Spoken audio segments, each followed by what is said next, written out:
এইবার ঈদে বাড়িতে গিয়ে আমি তো পুরোই অবাক। বাড়ির চারদিকে সবুজে সবুজে পুরো ভরে গেছে। যারা আমার প্রতিদিন ভিডিও দেখেন তারা তো জানেন আমার বাড়ির পাশে একটা ছোটখাটো বন আছে। এই বনটাতে এবার নতুন ধানও লাগিয়েছে। ধান গাছগুলো অনেক সুন্দর বড় হয়েছে, তাতে আরো সৌন্দর্য বেড়ে গেছে। ধান পাকলে একটা নতুন সৌন্দর্য বের হয়, কিন্তু এখন আরো বেশি সুন্দর লাগতেছে। হ্যালো এভরিওয়ান, আসসালামু আলাইকুম। সবাই কেমন আছেন? আশা করি ভালো আছেন। কালকে বাড়িতে আসতে বাড়ির কিছু সৌন্দর্য এক ঝলক দেখে আসছিলাম। আমার বাড়ির চারপাশটা এত সুন্দর যে আমাদের বাহিরে ঘুরতে যেতে হয় না, বাড়িতে অনেক সুন্দর জায়গায় রয়েছে। কালকে আসতে বিকেল হয়ে গেছিল, তাই একটু ঘুরতে বেরোতে পারি নাই। সকালবেলা ঘুম থেকে উঠে দেখি আমার ভাই খেতে একটু বিষ দিবে, তাই বিষের স্প্রে করা মেশিনটা তৈরি করতেছে। মাশাআল্লাহ, আমার ভাই অনেকটা বড় হয়ে গেছে। আমাদের কিন্তু একটা মাত্র ভাই। জীবনে ভাইয়ের জন্য অনেক কষ্ট পেয়েছি, অনেক কথা শুনেছি, অনেক চোখের জল ফেলেছি। সেই ভাই আজকে অনেকটা বড় হয়ে গেছে। মাশাআল্লাহ, সবাই মাশাআল্লাহ বলবেন। আমার ভাই এখন সংসারে টুকটাক অনেকটা কাজই করতে পারে। আমার আব্বার একটু কাজ ছিল, তাই আমাদের ধান খেতে আজকে আমার ভাই বিষ দিবে, সেটাই আমি দেখতে যাইতেছি। মূলত আমাদের সব ক্ষেতে আমাদের বাড়ির পাশে, আর এবার একটুখানি শুধু ধান ক্ষেত করা হয়েছে।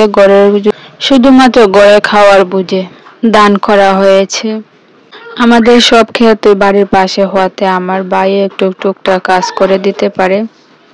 এদিকে আমি যাওয়ার পথে দেখি যে কত সুন্দর গইটা গাছ। এই গাছগুলা কে কে চেনেন? অনেক গইটা ধরেছে গাছে। এই জন্য পুরো ক্ষেত জুড়ে জাল দিয়ে দিয়েছে, যাতে কোনো পাখি কোনো পোকামাকড়ে ফলগুলা নষ্ট করতে না পারে। অনেক সুন্দর গইটা ধরেছে, আমি এই প্রথম দেখলাম। আপনারা কি কেউ কখনো এরকম চাষ করতে দেখেছেন? এভাবে দেখে থাকলে আমাকে কমেন্টে বলে যাবেন। আর এদিকে বেগুন ক্ষেতের পাশ দিয়ে যেতে দেখি লাইলের কিনারে কত সুন্দর শাক হয়েছে। এই শাকগুলা কে কে চিনেন? এই শাকগুলা খেতে কিন্তু অনেক মজা, আর শীতের মধ্যে এই শাকগুলো অনেক সুন্দরভাবে হয়। আবার বৃষ্টি পড়লে সেই শাকগুলা শক্ত হয়ে যায়, কিন্তু খেতে দারুণ লাগে। এখন চলে আসলাম ধান ক্ষেতের পাশটায়। দেখুন তো, আপনারাই বলুন কিরকম লাগতেছে। আমার কাছে তো অনেক সুন্দর লাগতেছে। কালকে আসার পথে একটু দেখেছিলাম, তাই সকালবেলা মুখ না ধুয়ে চলে আসলাম। সকালবেলা কিন্তু কোনো খাওয়া দাওয়া করি নাই, সকাল সকাল ঘুম থেকে উঠে চলে আসছি। একটু দেখে যাব, কারণ ঈদে বেড়ানিতে তো আসছি, অনেক জায়গায় যেতে হবে, তেমন একটা সময় পাবো না বাড়ির পাশটা ঘুরে দেখতে। তাই আজকে ঘুম থেকে উঠে চলে আসলাম। আজকে ওয়েদারটা কত সুন্দর লাগতেছে, আপনারাই বলুন কিরকম লাগতেছে। এই পর্যায়ে ধান গাছগুলাতে অন্যরকম একটা সৌন্দর্য দেখা যাচ্ছে।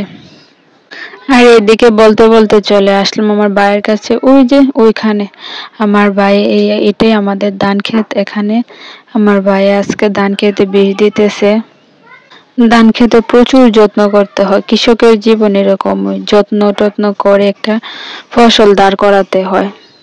তারপরে একটা ফসল ঘরে তোলার পরে কৃষকের মনে শান্তি আসে। এটাই কৃষকের জীবন। আপনারা যে দেখতে পাচ্ছেন, এটা এতটুকু হচ্ছে আমাদের ক্ষেত। এইবার এতটুকুই ফসল করা হয়েছে। এটা আমার ভাই সুন্দর করে বীজ দিয়ে দিতেছে। আমার ভাই কিন্তু অনেক কাজ করতে পারে, তার পাশাপাশি লেখাপড়াও করে, কিন্তু একটু একটু কাজও করে সংসারে। আগে এই কাজগুলো আমার আব্বাই করতো, এখন আমার আব্বার একটু সুবিধা হয়েছে, এখন আমার ভাই এসে এই কাজগুলা করে দেয়। আমার আব্বাও করে মাঝে মধ্যে। আর আমি ক্ষেতের পাশে দাঁড়িয়ে দাঁড়িয়ে দেখতেছি আমার ভাই কিভাবে কাজ করে। আমার ভাইটা অনেক বড় হয়ে গেছে চোখের সামনে। এই একটা ভাইয়ের জন্য আল্লাহর কাছে কত কেঁদেছি। যাদের ভাই নেই তারাই জানেন ভাইয়ের কষ্টটা। এই ভাইয়ের জন্য জীবনে অনেক কষ্ট পেয়েছি, আর এখন দেখতে দেখতে সেই ভাই অনেকটা বড় হয়ে গেছে। সবাই মাশাআল্লাহ বলে যাবেন। আমার ভাইয়ের জন্য দোয়া করবেন, যাতে মানুষের মতো মানুষ তৈরি হয়, একটা ভালো মানুষ তৈরি হয় এবং দীর্ঘ হায়াত দান করে। সবাই আল্লাহর কাছে দোয়া করবেন। আমাদের এই দিকটাতে একটা ধরাবাঁধা নিয়মে ছিল যে মেয়েরা কখনোই একা একা বাড়ির বাইরে যেতে পারবে না, কোনো জায়গায় বেড়ানিতো না, তার মধ্যে কোনো জায়গায় ঘুরাইতো না। তখন কত মানুষকে দেখতাম তাদের বড় ভাইয়ের সাথে কত জায়গায় ঘুরাইতে যাইতো। তখন আফসোস হতো, যদি আমার একটা ভাই থাকতো তাহলে তো আমাকেও নিয়ে যাইতো। কিন্তু দেখেন আজকে আমার একটা ভাই আছে, কিন্তু আমার বিয়ে হয়ে গেছে, সাথে আমার অনেকটা বয়সও হয়ে গেছে। এখন একা একা আমি যে জায়গা মন চায় সেই জায়গায় যেতে পারি। আমার আব্বা একটু গম্ভীর প্রকৃতির মানুষ, সে কখনো কোথাও আমাদের বেড়াইতে নিয়ে যেতে পছন্দ করতো না। যাই হোক, মনের আশা সেই আশাই রয়ে গেছে। এখন চলে আসছি বাড়িতে। এই যে বাড়িতে আসার পথে দেখুন কত সুন্দর করলা গাছ লাগিয়েছে। এখানে কিন্তু বিভিন্ন ক্ষেতে বিভিন্ন ধরনের ফসল লাগিয়েছে। এবার অনেক সুন্দর ফসল হয়। আমাদের মাটি এদিকে অনেকটা ভালো, তাই ফসলও অনেক সুন্দর, অনেক ভালো হয়।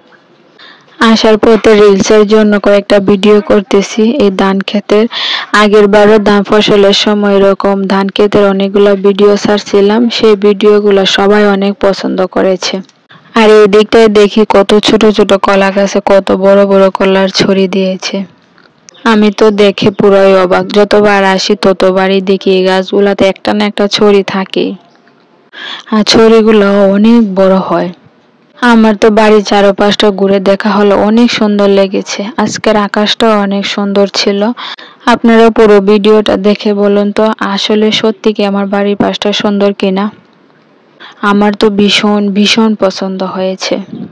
সকালবেলা নাস্তা না করে চলে গেছিলাম খেতে, তাই আমার মা ওই যে এখানে দাঁড়িয়ে দাঁড়িয়ে ডাকতেছিল। মা বাবা থাকলে মেয়ে মানুষের ভাগ্যটাই অন্যরকম থাকে।